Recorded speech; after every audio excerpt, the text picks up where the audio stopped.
जब भी कभी हमने तकाबली जायज़ा करना होता है तो उस मुल्क के जीडीपी पर कैपिटा के ऊपर हमारी नज़र जाती है, जिससे हमें अंदाज़ा होता है कि इस मुल्क के जो रहायशी हैं, उनका मेरा ज़िंदगी कैसा होगा, मुल्क के अंदर रोज़गार जो है उसके मौके या मुल्क के अंदर रोज़गार की क्या सूरत-हाल होगी और मुल्क के अंदर अफ़रात ज़र जो है उसकी क्या सूरत-हाल होगी और मुल्क के अंदर गुर्बत जो है उसका क्या आलम होगा। लेकिन कभी भी हमने इन मुल्कों के पीछे जो फैक्टर्स हैं लाइक जो कर्ज़ है, उसके ऊपर कभी हमने ध्यान नहीं दिया। तो आइए हम आज आपसे शेयर करते हैं कि 2025 के अंदर दुनिया के मकरूज़ तरीन मुल्क कौन से हैं और इनके ऊपर जो कर्ज़े की शरह है as a percent of GDP वो कितना है। तो सबसे पहले इस लिस्ट में जापान आता है कि जिसका कर्ज़ा जो है उसके जीडीपी के 242% के बराबर है। फिर सिंगापुर है जिसका टोटल कर्ज जो है उसके जीडीपी का 173% है।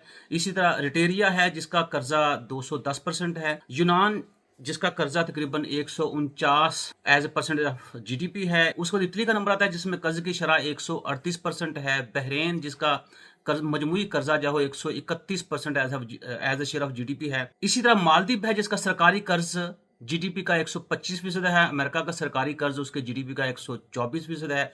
और आखिर में फ्रांस आता है और जिसका कुल कर्जा जो है वो तकरीबन उसके जीडीपी का 116% है। माहरीन ये कह रहे हैं कि इस दहाई के आखिर तक ये 116% जो कर्जा है ये 120% तक चला जाएगा। तो आप ये देखिए और ये सारे ही ममालिक जो है इनका GDP per capita more than normal है और सारे ही ममालिक जो हैं उनके अंदर मेरी ज़िंदगी भी अच्छा है। तो बात वही आ जाती है कर्जे का अगर आप सही इस्तेमाल करेंगे तो फिर आप सही मानों में अपनी आवाम से किए गए जो वादे हैं फलाह बहबूद के या उनकी तरक्की के या उनकी मेरी ज़िंदगी को बुलंद करने के उनको पूरा कर सकेंगे। वरना तो सूरत सारी आपके सामने ही है।